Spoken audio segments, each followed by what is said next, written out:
Привет, с вами Алена, и у нас сегодня в гостях молодой человек 14 лет. И представляете, что он целых 2 года мучается от воспаления на больших пальцах ног.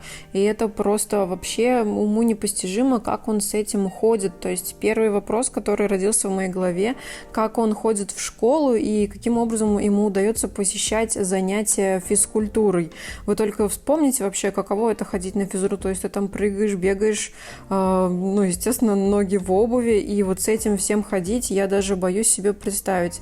На что он ответил, что уже за 2 года он привык терпеть эту боль. Вы представляете, этот молодой парень, уже не ребенок, он просто привык. И единственный вопрос в его глазах, который читался, поможем мы ему или нет. Мы, конечно, его успокоили, сказали, что обязательно поможем ему снять воспаление.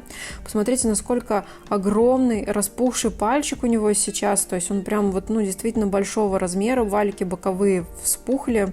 И вот такой здоровый кусище мы оттуда достали. Спасибо нашим пинцетам, которые достают самые-самые сложные кусочки. Вообще не нарадуюсь просто на это изобретение человечества. Без них, наверное, мало что мы бы смогли достать. В общем, наша задача сейчас на левой ноге вырезать вот эти кусочки, которые дают воспаление, поставить промежуточную тампонаду, все разъединить и отправить его на восстановление. Но есть еще сюрприз на второй ноге, но к этому чуть позже. Кстати говоря, обратите внимание на третий пальчик. Он тоже красный, и там тоже есть небольшое воспаление, потому что даже на нем есть врастание ногтя. И тут мне просто хочется кричать о том, что уже начните, пожалуйста, покупать правильную обувь. И особенно это касается детей и подростков. Они не всегда в состоянии определить, подходит ли им по размеру, по полноте эта их обувь. Да? Они не в состоянии отследить, когда они уже подросли. То есть дети быстро растут, особенно в таком возрасте. То есть ты покупаешь обувь, я по себе знаю. Я купила сыну недавно обувь для бальных танцев, и вот он мне говорит, что уже она ему мала, и он не может в ней ходить. И поэтому, сколько бы это ни стоило, если ты хочешь, чтобы у твоего ребенка были здоровые ноги, то ты пойдешь и будешь покупать еще и еще.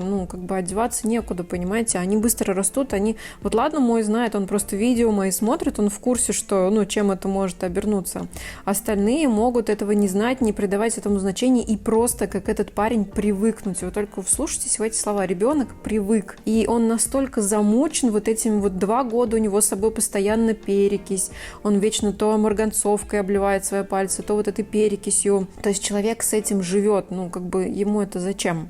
Была проведена беседа, мы все объяснили ему, передали всю информацию родителям и будем держать его обязательно на контроле, смотреть за ним, чтобы все у нас прошло хорошо.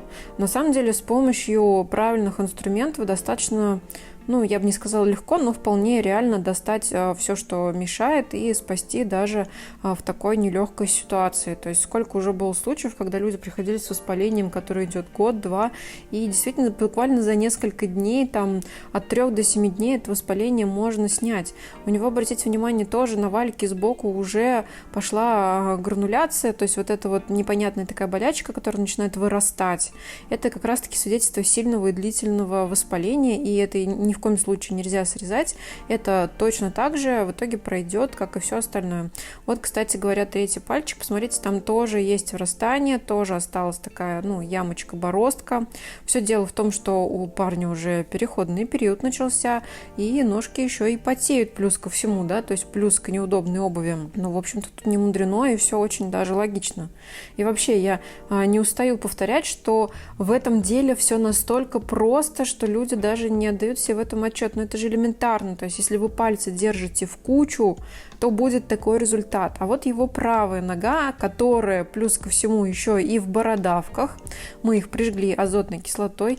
Хочу обратить ваше внимание, что работать с азотной кислотой в домашних условиях нельзя. Нужно правильно это делать и только квалифицированным специалистам. И на второй ноге мы сразу поставили 3 ТО скобу, не стали там ничего выстригать, там не было воспаления, поэтому сразу коррекционная система. А этот пальчик у нас будет на восстановление. Всем большое спасибо за просмотр. Пока-пока. С вами была Алена. До новых встреч.